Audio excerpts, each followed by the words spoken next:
Everyone, welcome back to Northman Reviews, and we are looking at the Marvel Top Cow crossover, specifically Devil's Reign. We're on chapter 4. We're on chapter 4. You know, the story is Mephisto invades the Top Cow universe, because why the hell not? And that gives us a chance to see our favorite heroes from the Top Cow universe crossing over with our favorite actual heroes from Marvel. So we started with Silver Surfer and Who Gives a Fuck, Weapon Zero. Then we went to Cyblade and Ghost Rider, and then we went to Ghost Rider and Ballistic. And now we're going to go from Ballistic to Wolverine. Wolverine had this cool kind of intro here. And he's up in the fucking building and just a shadow, and that's just very cool. Very nicely done. Very, very cool image, right? So I was talking about, I think in the previous videos, where I felt this was written and drawn by mostly Top Cow talent. And I think that's the case with the artists. And I thought it would be so with the pencilers, but Larry Hama, he's been a big Wolverine writer for a long time, and I think he was still doing it up to this point. They were up in the Wolverine, I think around this time, it was around Wolverine number 90. He lost his metal claws, and this was before he became a fucking feral dog with no nose in issue 100. But co-plot, Joe Benitez and David Wool is also helping Larry Hama, and then pencils by Joe Benitez, David Finch, and Nathan Cabrera. David Finch did a little bit in the Cyblade Ghost Rider one here, where he made her look like a, I don't know, 12-year-old. So we'll see what he does here.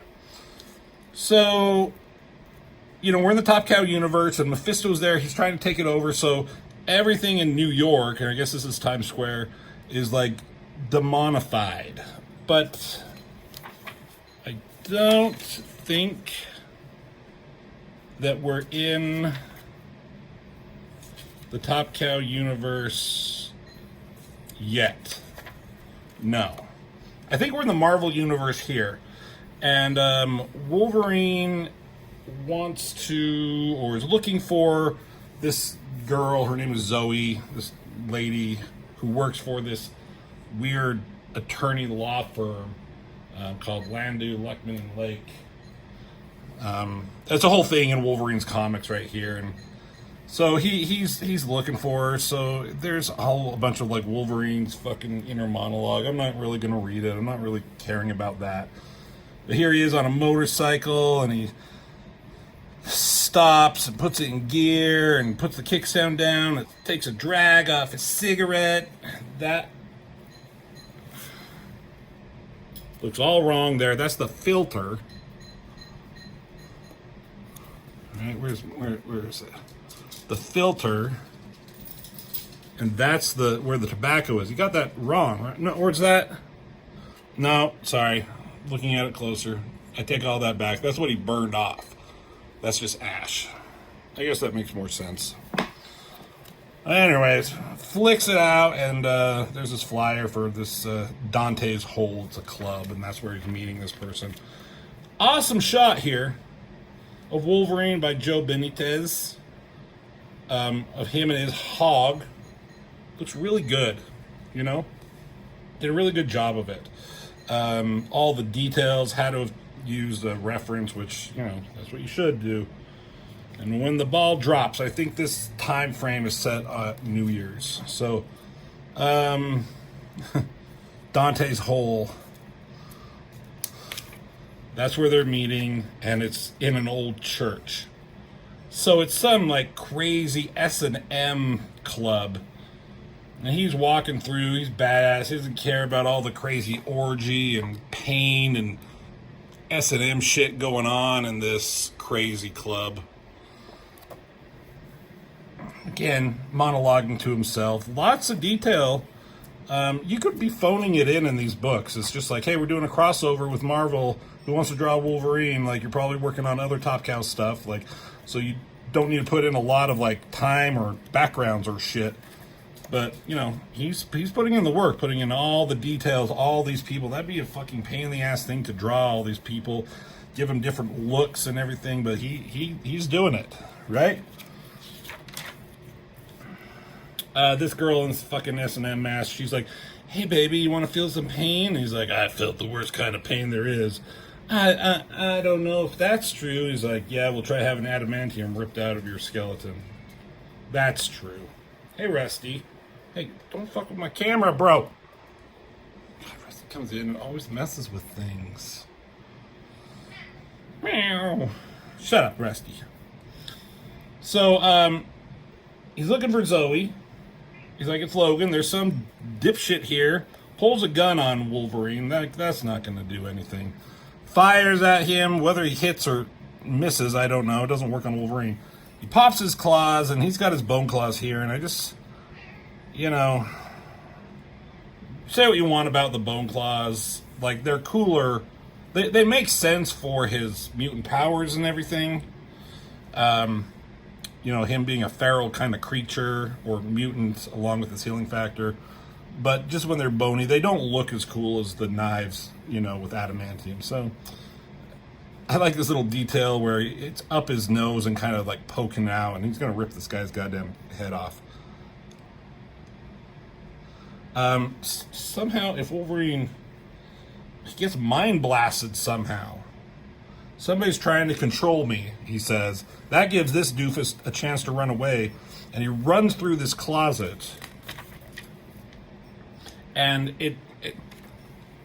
they've established this in the Wolverine comics where they have what, you know, they call a water closet. Well, you think it's a water closet because it says WC. What it actually stands for is warp chamber. And Wolverine goes through it, and he comes out, and I guess now he's in the Top Cow universe. He got transported here.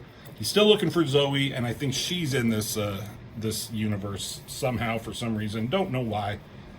Wolverine comes out. He sees all these fucking wannabe stormtroopers just pounding away on people, and Wolverine needs to step in, so he gets into some shit, starts slicing these guys up. Again, lots of detail, lots of shit going on here. Not skimping on the details. Good anatomy. Pulling his weight in this issue. Wolverine's fucking up everything. Like this shot of Wolverine. He's like getting ready to go. But he gets like shocked from behind. And drop it. These faces and that pose and everything, I think is really good. Yeah. Shocked from behind. And then the stormtroopers just start beating him down, standing over him. They're hearing, like, he's listening to them talk shit about him. And blam, blam, blam, blam, blam, suddenly, and Wolverine comes to. Crazy look on his goddamn face. What? They're all dead. Brilliant deduction, Sherlock. Who? And there's Ballistic. Sex on legs, as she calls herself.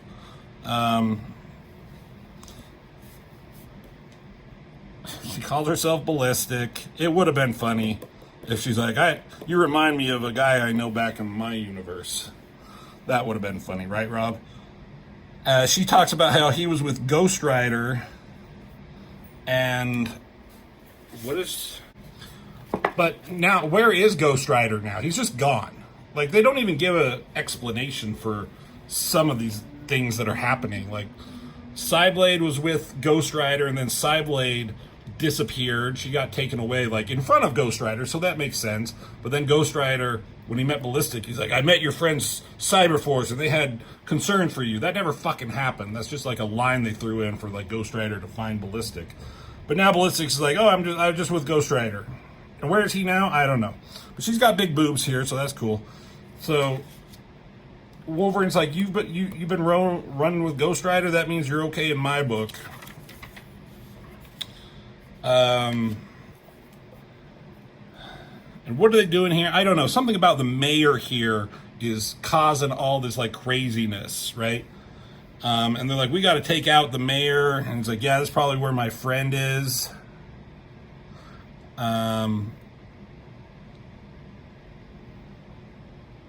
Yeah, I think she says like the mayor is with someone named Zoe who's helping him. Like, oh, that's who I'm here for. So they like, okay, let's go and get him. Let's do it. So in here, in this church, I don't know if it's the same church that Dante's Hole was at, or if this isn't even a church, or if it's just a fucking skyscraper. But anyways, here's the mayor. Here's his demonic shock troopers. He's talking about these guys. And, they give him bad news, so he fucking... Oh, that was my Xbox turning off. No, that was my TV turning off. He fucking zaps this guy with a heat wave, you might say. Spoilers, this is Heatwave from Cyberforce. And there's Zoe. And outside this... What do you call this? Big glass round window. Here come fucking Wolverine and Ballistic ziplining in, shooting the glass, busting through, kashoom! Cool entrance, and here they are.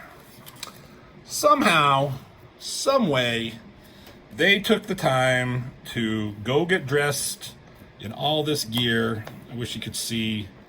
I can't flatten this, so her face is kind of skewed. This is a big collection. I don't have all the single issues. She has all this gear. I guess Cyblade, Ballistic would have this kind of stuff around, but do they have to take the time to draw like tiger stripes on themselves and camouflage makeup? Is that necessary?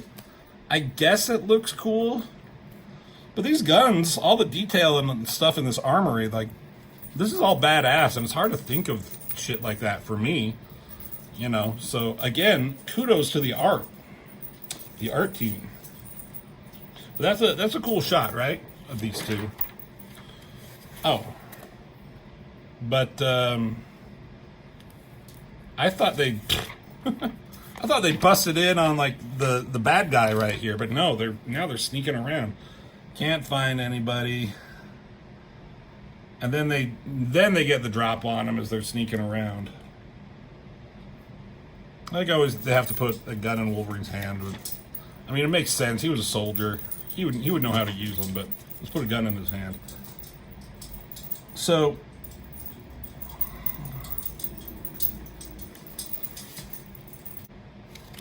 all right. So I had to stop the video for a second because I got really confused, and it was back here.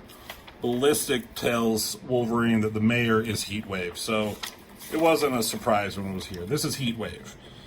As I've said in past videos, I remember them talking about this crossover, and it was an opportunity for Top Cow to revamp some of their characters and do something interesting with them. So they make boring-ass Heatwave, leader of Cyberforce, into a boring-ass, bald-headed Lex Luthor villain, I guess. And there's Zoe. I always dug this just very simple hourglass shot of her. I like her outfit, this weird thing on her head. But I've always kind of dug this outfit, this dress and these boot things. Very well done. All very awesome art, but I don't know, it's Heatwave. And they're talking to each other, Ballistic and Wolverine, as like the goons are like surrounding them. And they feel like there's like some mind control going on, but like they can feel it happening, but Wolverine's healing factor is negating it, as does Ballistic's cyber implants, which is fucking convenient. So they're both resistant, so it's like, maybe I'll just kill you or something like that. But they didn't fucking disarm him or pat him down or anything, because she has a thermite grenade and she flicks it behind him. This was always a cool silhouette as they're bending down, pops his claws. You see her, her cable eye. And now, like, it's on, right? Wolverine jumps in. He makes a comment about not needing guns, but they're useful in a situation like this to clear a path. I like her diving on the ground, shooting there. Very well done. Wolverine comes in at Heatwave, and I guess Zoe, gets the drop on him first. So, fucking Wolverine, come on. And she's about to shoot him while he's on the ground, but they look back, and this was always a cool shot. Right here. It's a reflection in her helmet, right? And here comes Ballistic, ready to like fucking pound her. And she does. She hits her with the right hand. I'm like, wait, no, she does it in the left hand there. But no, that's the, in the reflection, it looks like her left hand there, but it's her fucking right hand in real life, right? So, nice detail. Pounds her with her right hand, pounds her with her left hand. They get it on. Or they want to get it on. She's in between her legs. That gives Wolverine an opportunity to get up and get in, and get it on with Heatwave here and get in between his legs. He heat waves him. I don't know. Something happens, and then he's shot in the back, and it's Zoe. She came out of it. Ballistic pounded her enough where she came to her senses. Knocked off part of her mask and everything. And then he does the typical, ha ha ha, you'll never get me, and you won't stop my master, Mephisto. And he fucks off. I don't know what the bong bong bong bong here is. Oh, it's the ball dropping, I think. They start singing the Happy New Year's song. But something happens, and all the people that are out there, they've been swept away straight to hell, they say here. So everybody's gone. And then at the end of this, Mephisto's lusting after Sarah Pazzini as she's naked posing for Playboy or something. How lovely. Now it's your turn. Ha ha ha ha ha. So there it is. The last issue was fun and good with the art and the story. This one was pretty good. Not as fun art, like storyline wise, because Cyblade and Ballistic and Ghost Rider just had like a fun dynamic, and Warren Ellis made it funny. This one was kind of a boring, typical thing, but Joe Benitez kicked ass on art. The next one, the next two, or definitely the next one, the full one, is done by Michael Turner. So we're going to get to look at some awesome Michael Turner art really soon. So thanks for watching. Give the like and subscribe and all that. And, we'll get on to Wolverine and Witchblade next by Michael Turner. So I will see you in that next video.